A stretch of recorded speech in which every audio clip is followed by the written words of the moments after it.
Evan, you can unmute yourself.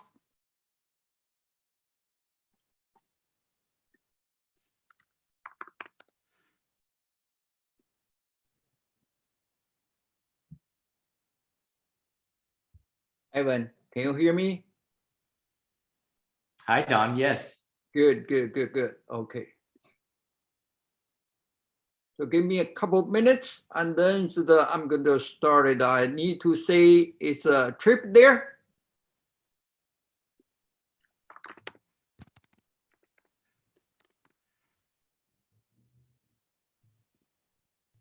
Okay.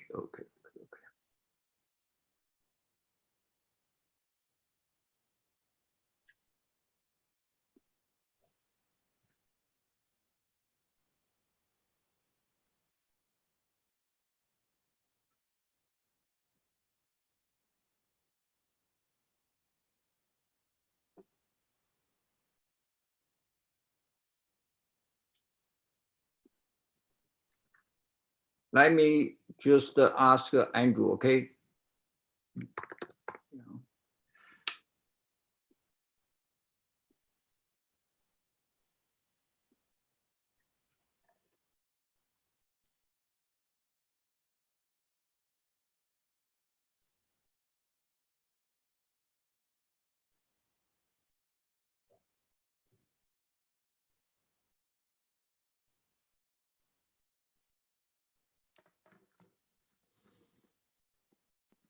Okay. Ivan, you are co-host now. And let me try to find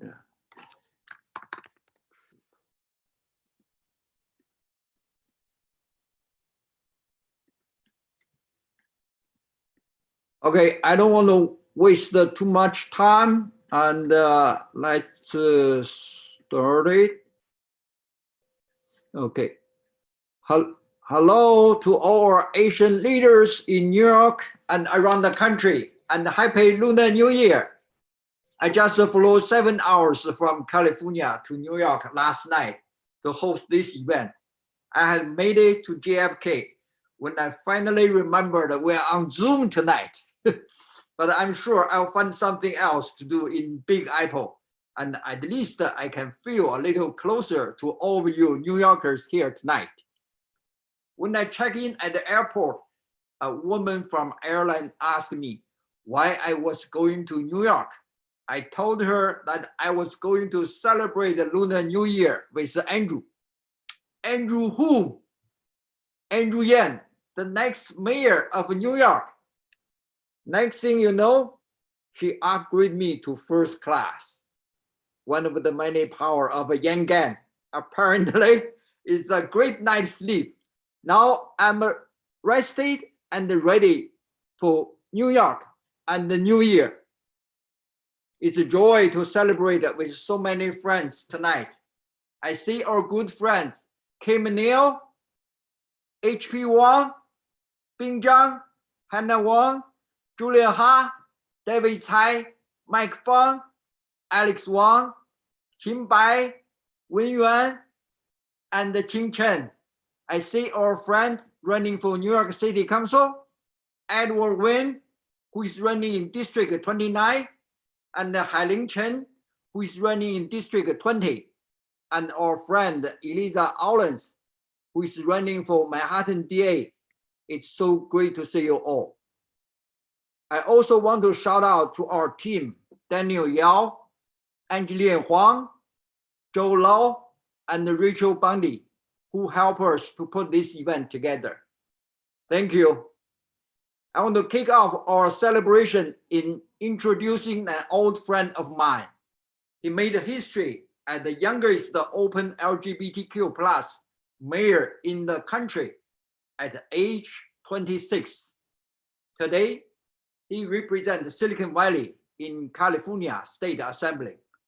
Welcome to our former campaign co-chair and my good friend, Assemblyman Evan Low. Evan.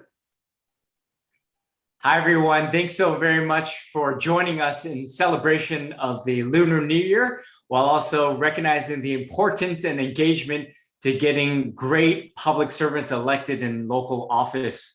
Thanks to my dear friend Don. It's great to hear about your story, about how you're upgraded to first class.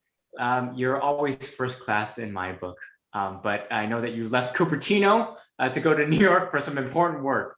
But to all of you, while we celebrate Lunar New Year, and this is about our Yang Gang and supporting Andrew, I would be remiss if I didn't have an opportunity to acknowledge and address the current hate crimes that we're seeing across the country in the United States.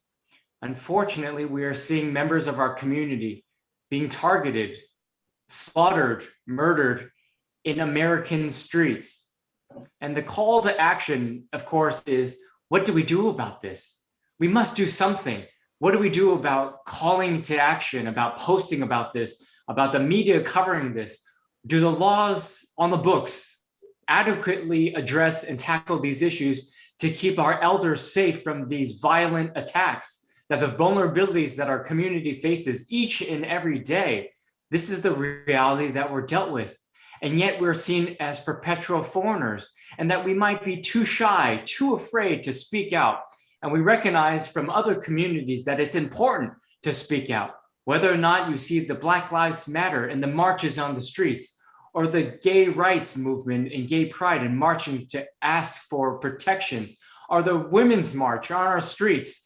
These are all the typical type of similarities that we share about the allyship, the unconditional allyship, that we as Asian Pacific Islanders have demonstrated our support for our fellow brothers and sisters in the United States. And now it's time for us to call upon them to join us in solidarity, to stand up against the hate that exists in our community. And when we think about what we can do, well, here's what we can do. We can get people like Andrew elected as the highest ranking official in the city of New York to ensure that we will not tolerate the type of discrimination or hate, and that representation matters, not just simply by this empty tokenism that we want to see an Asian in office, but the real meaningful value. And that, by the way, having an Asian Pacific Islander in elected office will be beneficial to women, to our African-American brothers and sisters, to Latinos, to our LGBT, to those who are disabled, to those that are first generation, who are undocumented, who are just fighting for the American dream just like everyone else.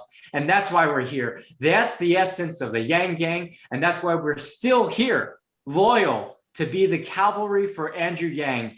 So let us be reminded about celebrating Lunar New Year with our families, but also the commitment that we have to each other, to speaking out, and sometimes being uncomfortable outside of the typical culture of our Asian Pacific Islander community by just doing the hard work and keeping to ourselves.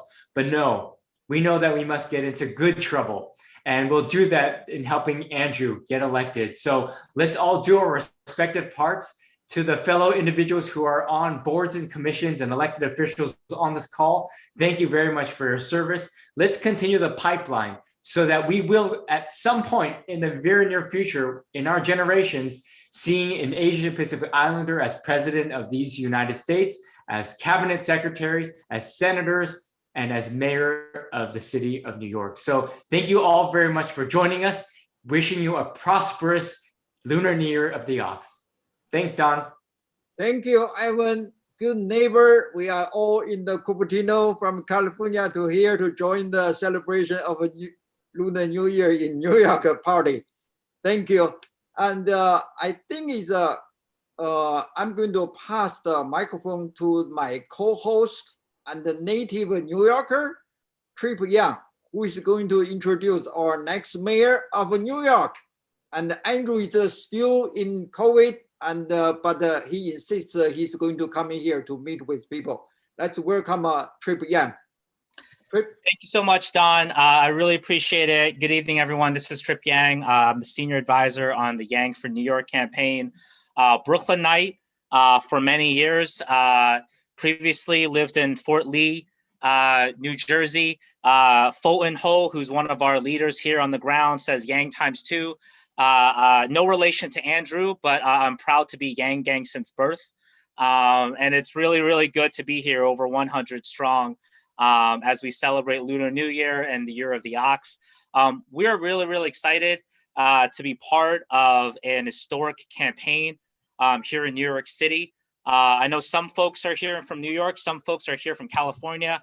I actually spent 3 years of my life in Sunnyvale, California, in the Silicon Valley when I was much, much younger before I moved over to the East Coast. And it's really good nationally to connect and engage with all of our AAPI friends and allies, across the country for Andrew. Those of us know in New York, we were the epicenter of the epicenter when COVID first hit and forced New York and much of our country into lockdown. It was a very, very difficult time. I still remember, police sirens going on constantly. At one point, New York City and New York State was the source of about a quarter of the entire country's COVID cases and COVID deaths. It was a very scary time in the spring here in New York. Luckily, things have gotten better, but there is much, much, much more work to do, both in terms of vaccine distribution here in New York City, and both in terms of supporting our small businesses and getting our economy here in New York back on track, as well as making sure that we address the rising case of anti-Asian, hate crime and violence. And I can think of no better person. I've been working in New York politics professionally for over a decade, works with some really legendary trailblazing Asian American candidates and elected officials in the last decade. But I can think of no better person, quite frankly, to be the next mayor of our city and to be the next leader for our city, for the Asian American community and all of our communities than Andrew Yang. I know he inspired myself, he inspired many others over these last couple years about talking about universal basic income.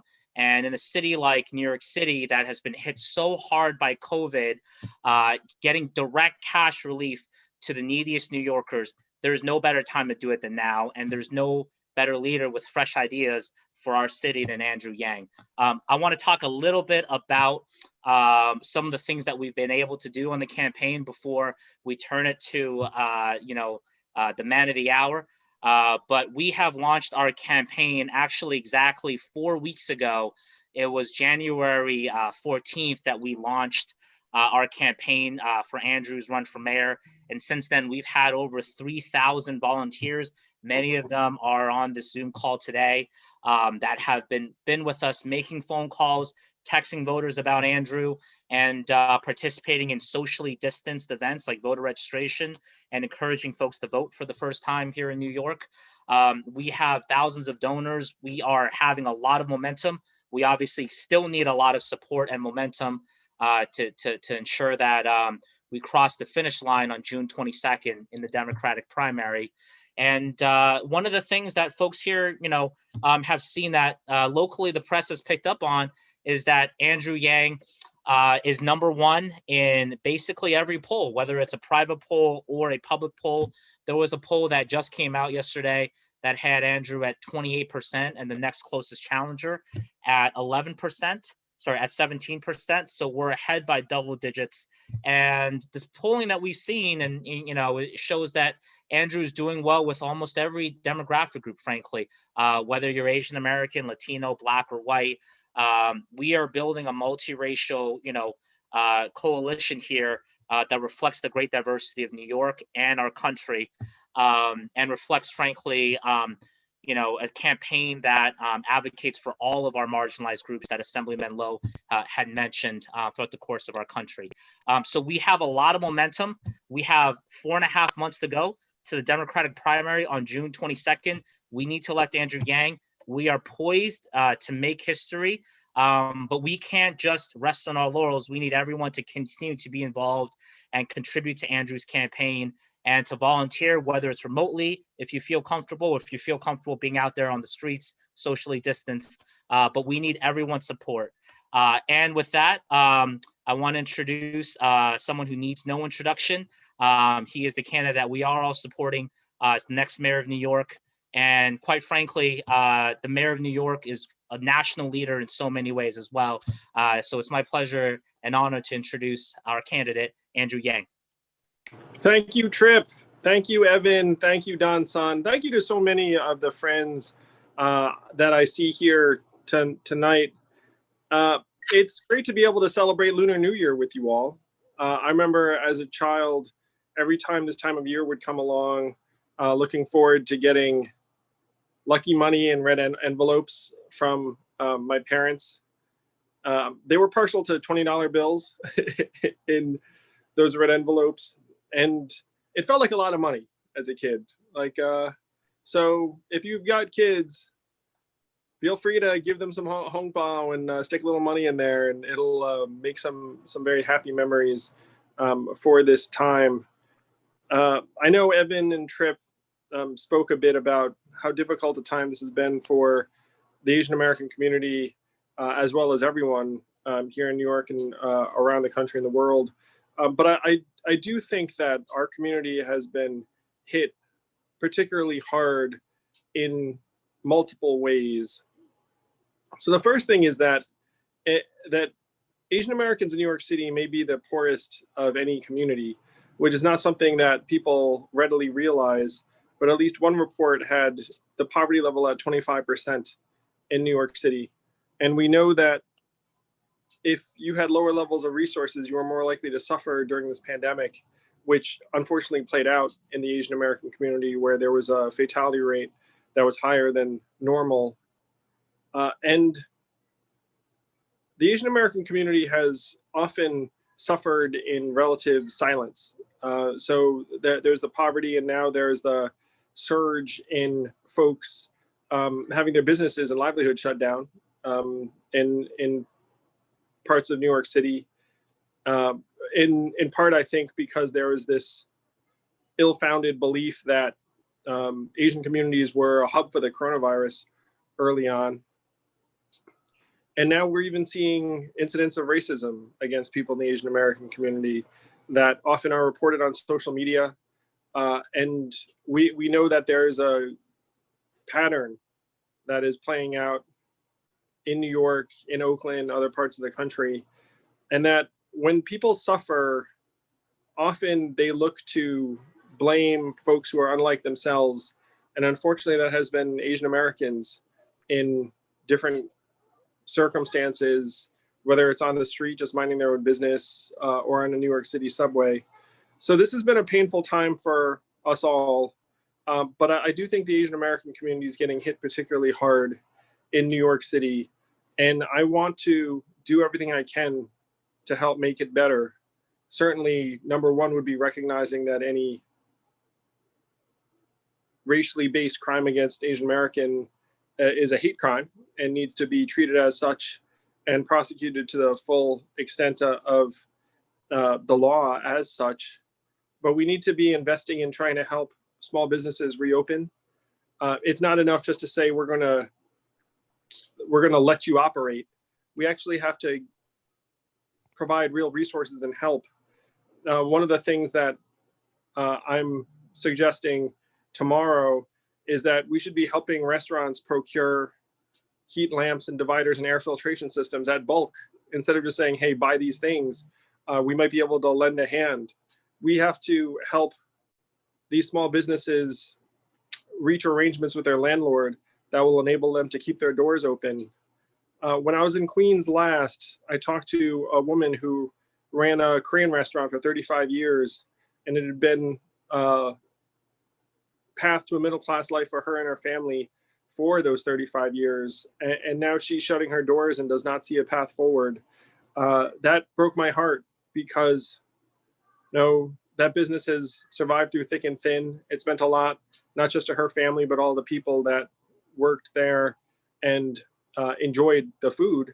And after that business shuts its doors and that restaurateur steps away, who knows what would ever take its place, or whether that storefront's going to lie vacant. It's going to make it much, much harder for New York City to come back. New York City is down 700,000 jobs. It's down 60 million tourists. It's down 300,000 residents. And so if we're going to get the city back on its feet, the recovery in my mind has to start with these small business owners. We have to get in there and lend a real hand. And then if we're successful in getting the vaccine out to people efficiently and equitably, and then providing a passport on your phone that enables you to display that you've been vaccinated so you can get together in an office or a restaurant or a theater, then we're going to have a chance to accelerate the recovery of New York City in a way that helps every community. And that is my mission. That's why I'm running for mayor. I think I can help get us out of this crisis more quickly and effectively than the other candidates. It would give me a great source of pride to feel like I might have helped some of these small business owners, some of these families get back on our feet more quickly. And it would give me an enormous sense of pride to be the first Asian American mayor of New York City. I think that our community, again, right now is 14% of New York City, but we vote at much lower levels than that. The last number I saw said we vote at about half that level, at 7%. And if we can change that, I think we can transform New York City's politics forever in a very positive way. One of the things that hit me when I was researching various issues in New York City was that over the last number of years, a couple of neighborhood action centers were opened up in various boroughs serving immigrant communities healthcare issues. The thought is trying to get people healthcare so that they're not just using the ER as primary care. And they did not set up a neighborhood action center in Queens. And that blew my mind because when I think about immigrant populations, I think Queens first and foremost. It's that kind of thing that I feel like has been happening to our communities for too long, where when there are public resources that get invested, we are not the first place that they get invested. And so if we can even that playing field, we can do an enormous amount of good for the lives of millions of families here in New York City, not just for this period, but forever. If we can balance the level of resources that are going to address the needs of our community, I think it can be something that all of us on this call can be proud of for the rest of our lives. And the opportunity is right there for us. It really is. This is a very winnable race. I am currently leading, but we know that that lead is just a momentary snapshot and that the real poll is election day on June 22nd. So we need all hands on deck to get out the vote, to register voters, to volunteer, to donate, to make sure we have the resources necessary to compete at the highest level. But if we do the work, my friends, we have an amazing opportunity here to be in position to celebrate the first Asian American mayor of the city of New York in our history. So thank you all so much. Be thrilled to take some questions. Happy Year of the Ox, Shinian Kwaila, and let's give ourselves a very hard-won cause to celebrate over the next number of days and weeks. Thank you all so much. Thank you so much, Andrew. And we have a couple of questions. We know you have to leave in a couple minutes, so we and I know a lot of folks here like to celebrate Lunar New Year with their families, so we won't hold up folks too long. But we do have a couple of questions, and one of our first questions is from Harry, who is a student at Columbia. Is Harry here by any chance? Is your mic unmuted? Don, do you know if Harry is here? Yeah, Harry is here. Harry, unmute yourself. Yep. And Harry, could you ask your question to Andrew in 1 minute or less?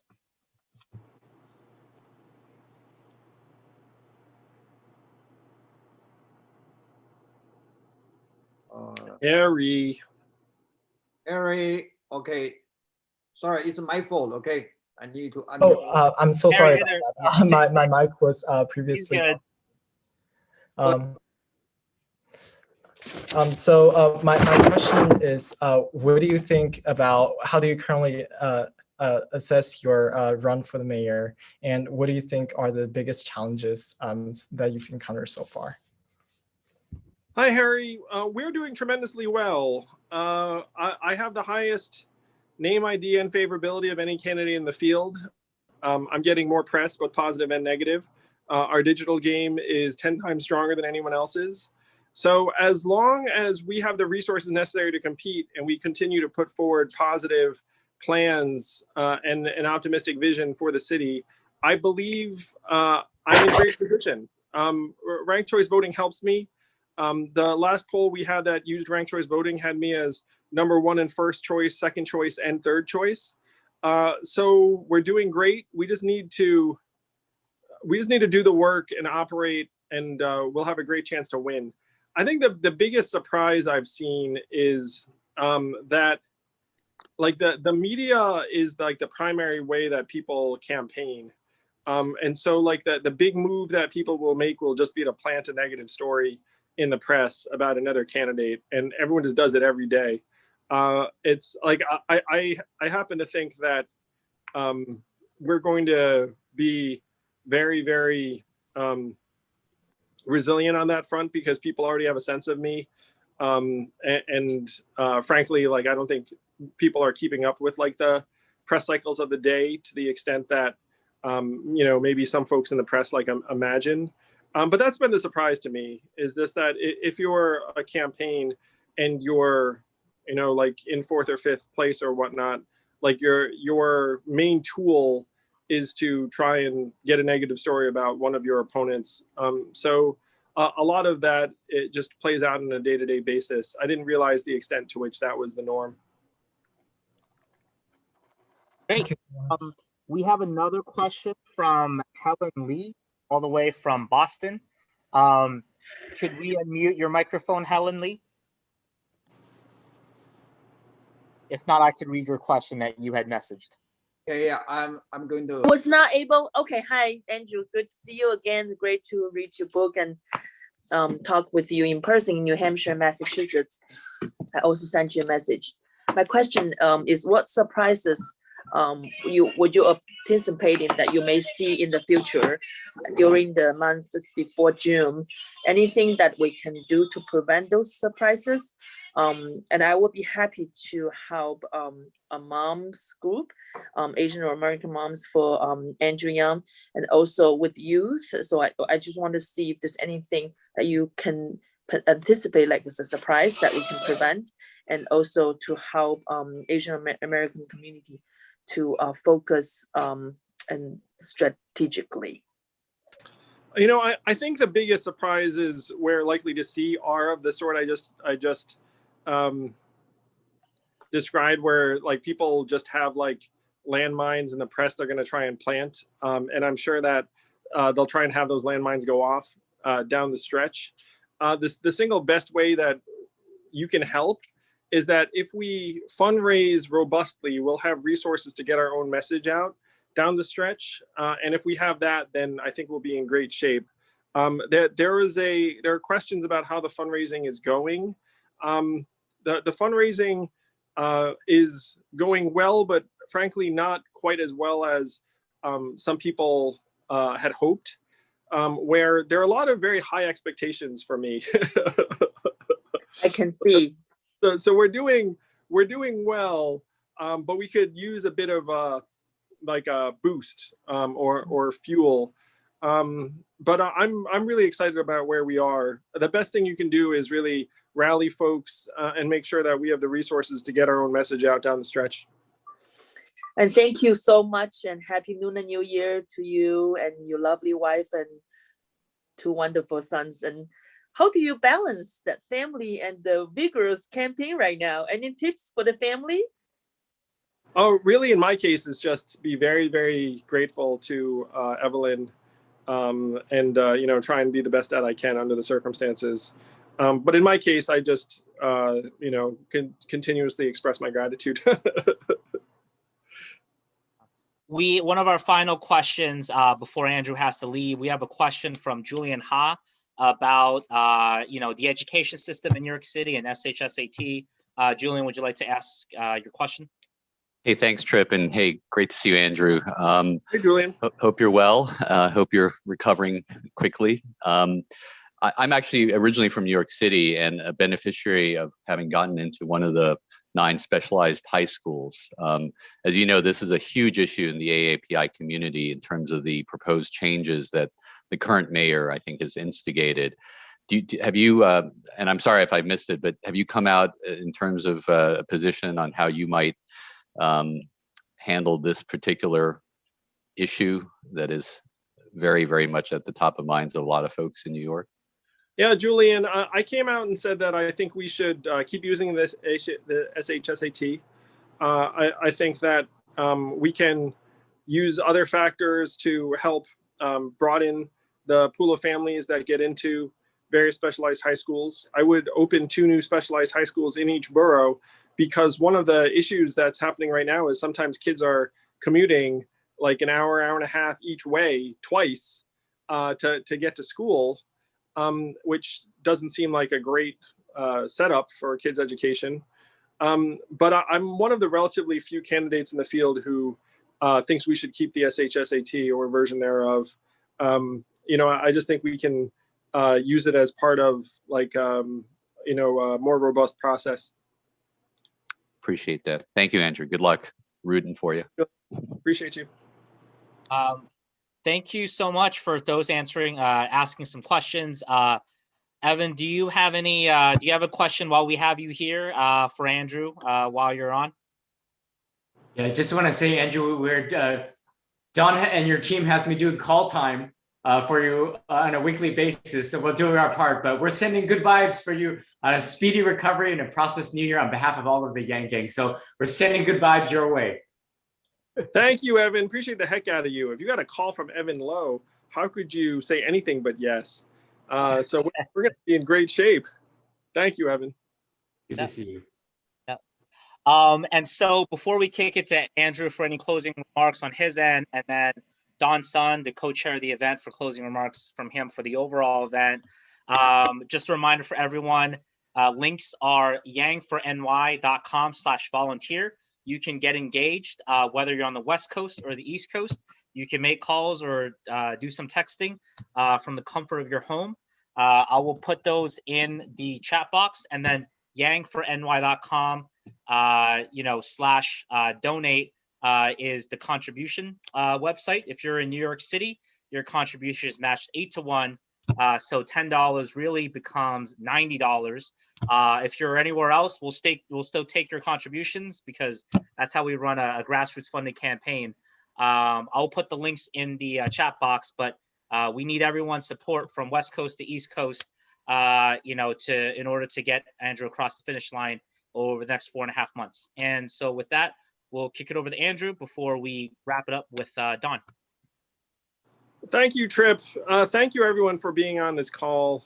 I've known some of you for years from the presidential campaign. Some of you have taken a personal interest in me and my progress and my family. Maybe you don't feel as strongly about the city of New York. I'm going to make a couple of observations. Number one is New York City is the most important city in the US and one of the most important cities in the world. If New York City does not recover, the country may not recover in the shape that we want. We have a real opportunity to do an enormous amount of good in the most important city in the country. And it's a 4.5-month sprint. The second thing I will say is that this race is right there for us. The scale of these local races is not that enormous. I looked at the other campaigns. None of them have any more donors than, let's call it like 8,000 or 9,000. Like, these are not enormous campaigns. The spending limit for this mayoral race for someone who's participating in the matching system, which I am, is $11 million. If you decide to volunteer, or you make a donation, or you bug a few friends, particularly in New York, for donations, you can have an enormous impact on this race. A very, very winnable race that could have a huge influence on the direction of the biggest city in the country and one of the most important cities in the world. So that is in front of us right now. Let's take full advantage of this opportunity. I hope you will join us. If you've supported me in the past, please support me now, because this is it. This is the time. We're not just here to celebrate the year of the ox. We're here to celebrate an opportunity to help push a city of 8.4 million in a better direction. And if we succeed in this, then I believe we're going to have that impact felt all over the world. Thank you all so much. Thank you, Don Sun, for putting this event together. Where would we be without Don Sun? I would be in the dark. I would be in the dark without Don-san. Thank you, HP. Thank you to so many other friends that I saw when I was looking at the the Zoom here tonight. Appreciate the heck out of you and hope you have a wonderful Lunar New Year with your families. Thank you, Andrew. And I joined Andrew's campaign team since 2018. So it's really exciting. Andrew is the only person in this race is above all. Every other candidate, they have an establishment. They have their relationship. Andrew is above all. Not only Chinese, not only Asian, but united with the Black, Latino, every ethnic group. So it's for us, I'm just going to call your people one by one, ask for $10, $25, $250. I appreciate Kim Neal. You have done a lot of work. Thank you, Kim. And also shout out to Angeline Huang. She put this event day and night. Thank you, Kim. Thank you, Angeline. Thank you. Thank you, Trip. It's so happy to Thank you, Don. together. Thank you, Andrew. Recover soon. They canceled almost all the campaign event and join tonight with us. Thank you. Thank you. Bye, everyone. Bye. Thanks, everyone. Have a happy New Year, Lunar New Year. Happy Lunar New Year.